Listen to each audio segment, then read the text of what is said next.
The world is a beautiful but challenging place to live. And let's face it, life hits hard sometimes. So if you find your hopes and dreams and mental well-being needs a boost, you're tuned into the right podcast. Welcome to Inspire Us with your host, J. Paul Nadeau, a former hostage negotiator turned motivational speaker and acclaimed author of Take Control of Your Life. And now, here's your host, J. Paul Nadeau.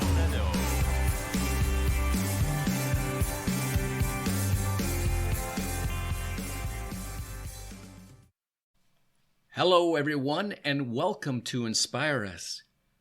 Wow, have we ever had a year. But it looks like there is light at the end of the tunnel, or some light anyways, because vaccines are now being distributed globally that should get us back to some semblance of normalcy and get us back to life. Isn't that nice to be able to come out of our cages and our caves and get back with life? I'm so excited.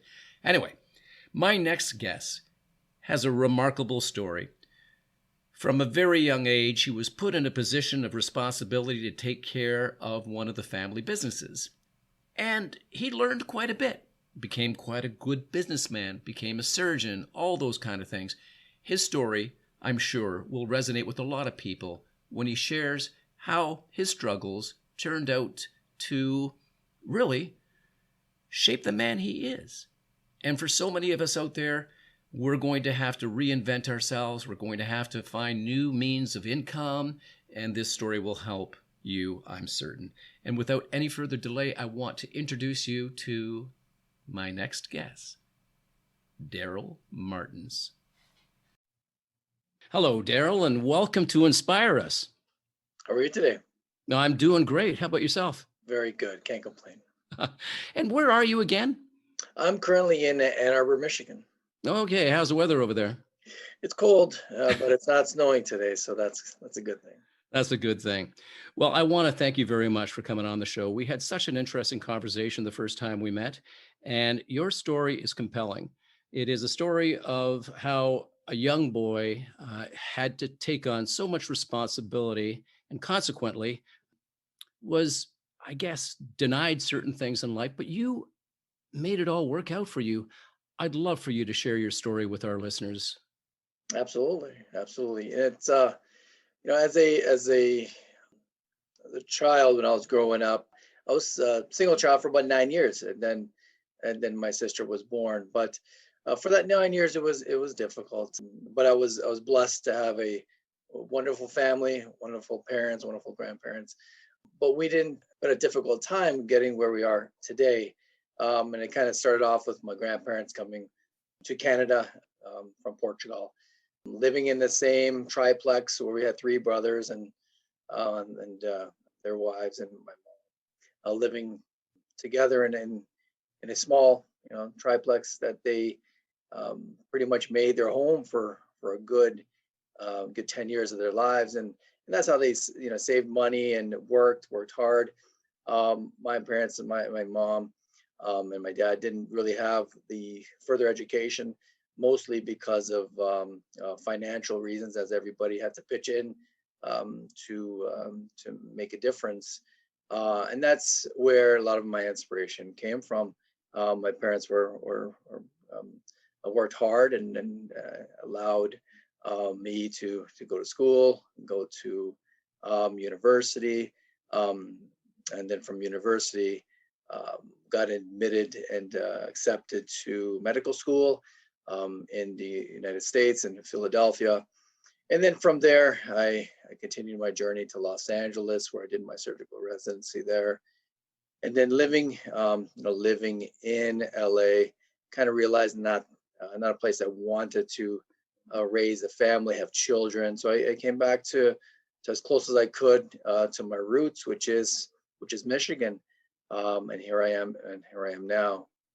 Oh, that's fascinating. Yeah, it's quite the journey. But when you were younger, your father, he had a business mind, and his business mind ended up really kind of falling a little bit on your shoulders at a very, very young age. Would you care to share that story with our listeners?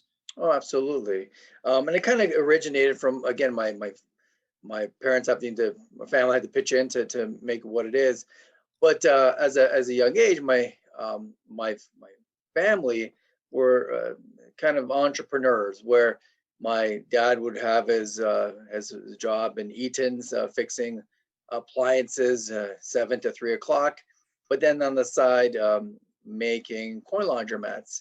And he would make one coin laundromat, and then once that laundromat was made, at the age of I don't know the age, but grade 7, I was responsible to pretty much maintain that laundromat. So I think one of my daughters in grade 7 now. So I think at the age of 12 or so, I was pretty much responsible on opening the business at 7 o'clock, closing the business at 11 o'clock, riding my bike to and from the place. And that was pretty much my life, until I hit grade 9. And then grade 9, my dad opened a second coin laundromat. So from there, I had to, and then I went to Central Tech downtown, um, and had to, ride a TTC, go, um, play in the laundromats, and to pretty much take care of it. So all day, 7 days a week, pretty much had limited ability to really, enjoy life, socially, which created a mindset of the importance of building, something, for your name, and building, the understanding that, in order for you to get somewhere in life, you got to make sacrifices. You got to make, really, you got to have some expectations for yourself. To If you start something, you got to finish something right. That's how the motto is for me now, and in my current journey, is what I'm doing. Yeah. Now, when you say from 7 to 11, are you talking 7 in the morning until 11 in the evening? Yeah, So, correct. So 7 o'clock, I would, go and clean the laundries for about 2 hours, go to school. It was, near in North York, elementary school, and then in high school was, downtown, Central Tech. But yeah, pretty much go to school. Then after school, I would have to, kind of go back and clean it up, and take care of it. And then occasionally actually had to go back at, 11 o'clock to close it. So it was, work, school, work, and that continued, for a good period of time. as you said, it didn't leave you much time for social life, especially when you're young at 12 years old, when that is so important for young people to be connecting with other young people and just developing their minds and their experience, their life experience. When you were in the laundromat, your responsibility not only to clean up, to close up, to open up, did it also involve dealing with the cash, dealing with the money, taking Yeah. charge of that? Wow, that's an awful lot of responsibility for a 12-year-old. How did that make you feel as a young person who, going to school, you would see some of your other classmates who had a social life and yet you did not? Yeah, and at the time, I really felt that it was a burden on me. That I felt that, why am I doing this at this age? None of my other cousins were doing it. None of my other friends were doing it. Um, but yeah, it was my job to take the money, bring the money home, count the money, and have it ready for my dad to bring to the bank. Obviously, back in the 90s and, late 80s, and everything's a lot different than what it is now. Um, but that was, my responsibility. And looking now, it kind of, shaped me to a certain extent, of the, importance of the whole, business, where you have to, provide a good service, be the best as you can, but also, having the fulfillment to pay the bills and pay my staff, and make sure everybody has the ability to, make income to feed their families. Your father's entrepreneur mind certainly rubbed off on you and taught you some valuable lessons at a young age, at the expense, unfortunately, of a social life, perhaps. But that really changed a little bit for you when you got interested in hockey and you started to play hockey. Would you share that with us? Yeah, absolutely. Um, uh, I always enjoy the game, always love the game. And at a younger age, I wanted to kind of dive in and get to learn the game as much as I can. And that kind of shaped me to who I am now. But in general, I enjoyed it. I played, went through the minors, the kind of Pee Wee, the midget system in North York High School. And then I had that extra time to a certain extent to practice and be as good as I can be. Unfortunately, my journey ended at university, but the really it goes back to the entrepreneur mind and realizing that um, how can I kind of share my ability in hockey and continue on playing at this age, even though I wasn't going to make it any further. So I was always getting called for rentals, meaning I was a goalie in Toronto. There's just too much ice and not enough goalie. So I made a business at the age of 16 called Rent a Goalie. And pretty much what I did there is it was back in the day when PayPal just came out. Cell phones were starting to be used and really pager, where they would page me. I would call them back from usually my house line initially. And then they'll call, I need a goalie, this. Okay, great. Went to the game and got paid $40. So I realized initially I didn't get paid. I was just doing these things for free. I'm like, man, there's got to be a business basketball, right? I said, there's got to be a way. And then my dad's like, why are you doing this? Why are you doing this for free? I just want to play. Like, yeah, but equipment's expensive. Equipment is going to cost $2,000-$3,000 and you beat it up. I'm like, well, you got a point there. So then I started doing it on Friday, Saturday night with some friends. And then from there, I created, a basic website, called Goalie 911. And that website where people would go and email me, or even at that time call me, because I got a cell phone, for business purposes. And they would call me and pretty much go to the game, and they'd pay me either cash, or businesses wanted to use it as a write-off. They would pay me through PayPal. And it did well. It paid through university. So at the end of university, I didn't have a huge dollar amount that I had to pay, and which was great.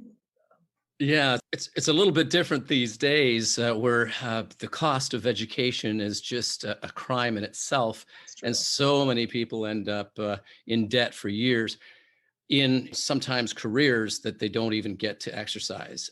But yeah, I I love what you said about becoming an entrepreneur at the age of 16. Your father taught you how to take care of a business. Pretty much, it was your responsibility from the age of 12 on to take care of these two laundromats. And at the age of 16, when you're into hockey, you have this brilliant idea of renting out goalies.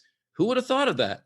And then uh, monetizing that on top of that at the age of 16. That's a remarkable story. And I think it really calls to a lot of young people right now who are experiencing, I guess, roadblocks in the careers that they've chosen to take, because many of those opportunities are no longer going to be available now that COVID-19 has hit. So being an entrepreneur, as you became, I think is going to be a key for a lot of young people. They're going to have to reset their minds and say, yep, you know what? Daryl did it. I can do it. So there you go. And that paid your university. What did you do once you left university? So once I left university, did undergrad in kinesiology at York. Um, with going through the process of hockey and sports, I really had an interest of the foot and the ankle, and seeing injuries, seeing some dilemmas players had, and I spent some time in some kinesiology clinics where I did some modalities and some assistance in as a kinesiologist. But at that point, I really wanted to focus on this area of the foot and ankle. And from there, I went to chiropody school in Michener, which is again in downtown Toronto, which allowed me to kind of focus on the foot and ankle, more conservative care, but more focus on that area. And I did my 3 years, and I still wanted to expand. I still wanted to do more and learn more. And with the socialized medicine in Toronto, going through the path of becoming a medical doctor was very difficult at the age I was at. I think I was around 24, 23, I'm not sure. So I didn't want to go through the whole path all over again. So there was a combined, so I applied to a medical school in the States, into focusing on podiatry school that kind of isolated itself in surgical care and other aspects of medicine, not just, conservative options. So I applied and I got accepted to a medical school in Philly. So at that pretty much at, I think at, I'm not sure, 24 or so, I believe, 24, 25. I left the coop, and this is really not seen much in a Portuguese family. Like we like to stay home as much as possible. We want to get fed by our moms. We want to get nurtured by grandparents, and it just wasn't. It's really, again, I'm going over the border. I still am the only one that's done this, but I needed to expand, and I really wanted to learn more. So I spoke to my parents and said, "Yeah, go for it. If you want to do it, do it." So I did it. So I spent time in Philly alone. I didn't know anybody in the States. I had to go through the whole process of getting a visa, which was new to me. I had no idea about it, but the school helped. And I spent some time in Philadelphia, and then I graduated. Very nice. Now, was university a smooth sail for you, or were there any bumps in the road? Oh, York University was difficult for me. I got into university at 17. And again, I really had minimal social life before that. But then going to university, and it's a completely new world. So the first year, I probably read a book or two, maybe that. I spent the majority of the time having a lot of fun, and then literally cleaning laundries at the end of the night. But after that, I went to had some fun even after that. So that first year was a wash. It was really a wash. I didn't do much. I was really upset at myself. My dad was upset at me. So at that point, which is kind of at that point where I made that own business with the Goldie School, or the Goldie Rental, I had to figure out how to pay for school, because my dad said, "You're done. Like, I'll give you 1 year. If you mess it up, you got to do this. You got to do it yourself." So I ended up doing it myself. But yeah, it wasn't easy at all. I struggled. But once I kind of when I got into a path and understanding what I had to do, I got better and finally graduated. Now, you brought up a really good point. Sometimes parents will facilitate their children too much. And your father was one that kind of put the responsibility on your shoulders. He did that when you were a younger boy and a younger man, and he did that when you were in university. How do you feel about that experience? You feel that parents should do more of that? I think facilitation is a good word, but I think guidance is better. I think he didn't want me to make mistakes, but being a man, and most of us are stubborn, kind of go down that path of making your own decisions, and sometimes they're not best decisions. But guiding me, obviously telling me right from wrong when I'm in elementary school was ideal, but kind of guiding me and making decent decisions. But in general, he left it up to me. And if he felt certain ones weren't the best, he would remind me. My mom, the same thing. My mom was always caring. She always respected and really honored what I did.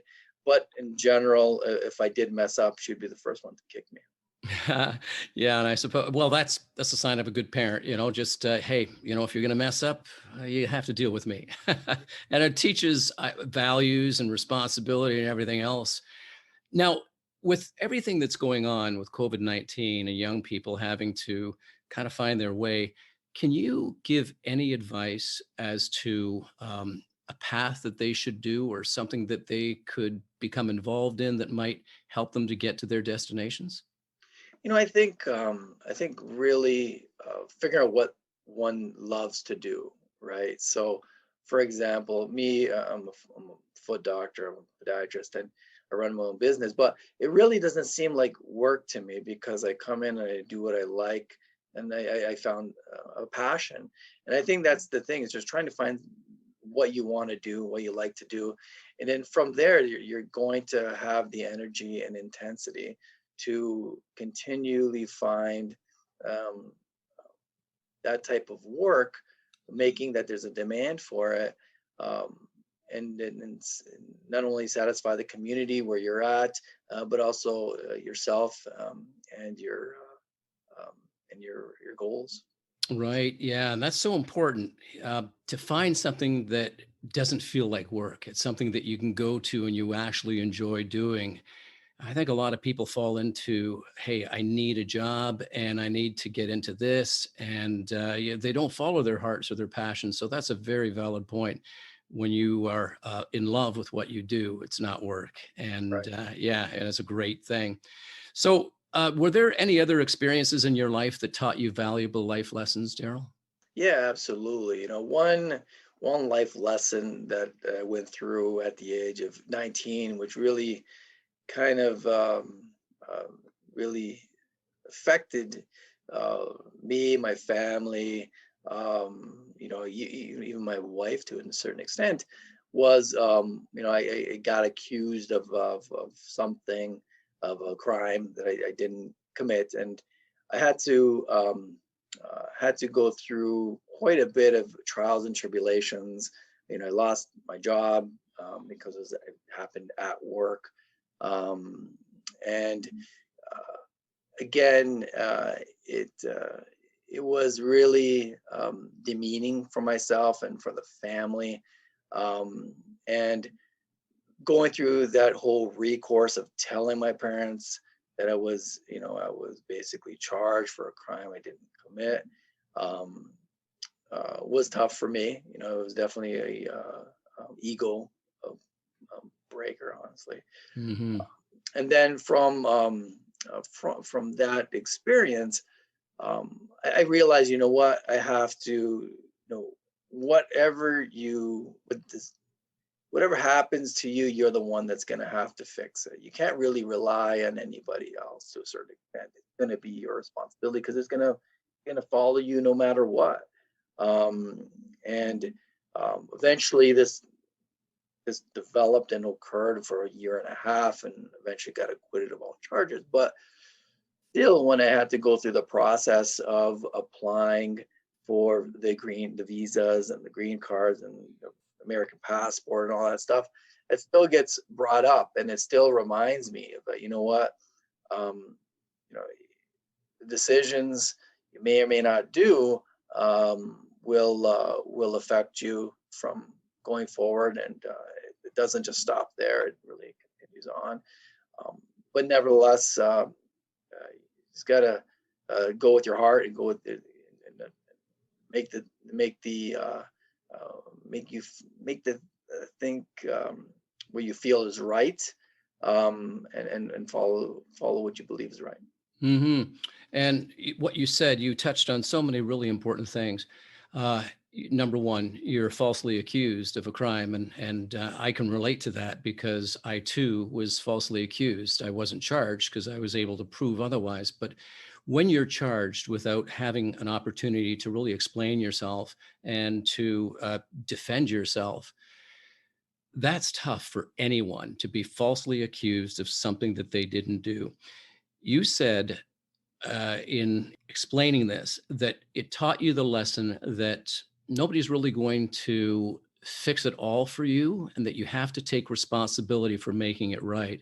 And that's exactly what you did. And I think that's a very valuable lesson for anyone who experiences adversity or setbacks or anything along that line is that when things happen in your experience or whatever, it's your responsibility to really stand up and to make things right. And that's exactly what you did.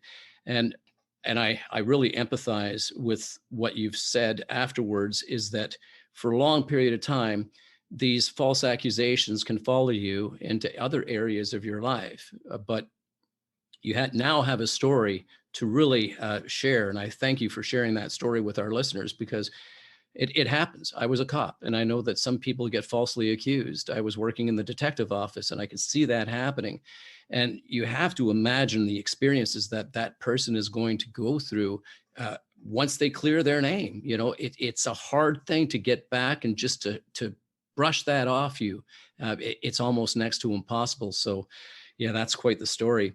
Were there any other things, Daryl, that really taught you to be the person that you are today? You're a successful surgeon. You've accomplished so much in your life. You're an entrepreneur. What else taught you the lessons that you have? Really understanding that you're not always going to be right. You got to look at different perspectives of individuals. You got to listen to other people. I'm a father. I have 4 daughters. I'm outnumbered, so I'm never right in my family and household.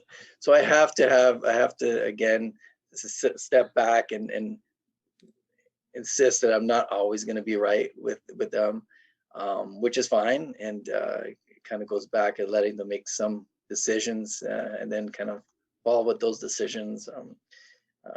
But also, I think really trying to be be a good husband, be a great father, and just try my best on a daily basis. Well, thank you, Daryl. Your story has been a story of courage. It's been a story of responsibility. It's been a story of setbacks. It's been a story of victories. And right now you're sitting in a place with 4 daughters, a wonderful wife, a business of your own. And it wasn't an easy journey for you. And I think that a lot of what you've said here, most of what you said, if not everything, is going to resonate with our entire audience. So I thank you very much for sharing that. Do you have anything else that you would like to add in our parting comments? I think one of the major reasons I kind of have lived and choose to live in Michigan is that the ability for physicians and trained personnel to go and bring back what they learned to their place in Canada is very difficult. I would love to go back to Toronto or go back to North York, Innisfil, Barrie, whatever the case may be, and bring my education back to my family. But because of the limitations that are set with graduates that are graduating in America or even elsewhere, it is very difficult. And hopefully one day, I can, maybe in my 60s or 65, in and around the Toronto area and service the people and the community that have taught me so much and give back. And that's one of the major things I'd love to change, but it's really impossible at this point in time. Yeah, and that's something very important. And I'm glad that you mentioned that, because yes, you got your education in the United States. It's a fine education. It's a great education. I'm thinking about all the people who have come to Canada from other places in the world with all their knowledge and experience. They're physicians, they're the brain surgeons, whatever. And they arrive in America or in Canada only to be told, well, it's not up to our standards, or you have to jump through all these hoops. And consequently, a lot of these wonderfully trained individuals end up having to drive a taxi or work for Uber. And there is such unfairness in this world. And I wish that it would change. And for you, I'm hoping that changes sooner or later. I'd love to see you back here in Canada with your family. And I feel your connection to them. You'd love to be back with your family and just be here in Canada. And we'd love to have you back. Daryl. Daryl, I met you through your wonderful sister, Jessica, whom I love very much. And I'm so glad that we connected. It's been a valuable conversation. And you are a fine example of just carrying on through the thick and the thin. Thank you so much for coming on the show. Appreciate it again. Thank you.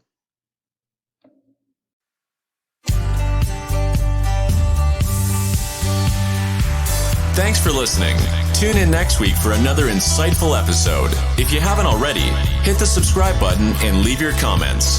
For more information, check out our website at www.inspireus.ca. Remember, it's not what happens to us that matters most.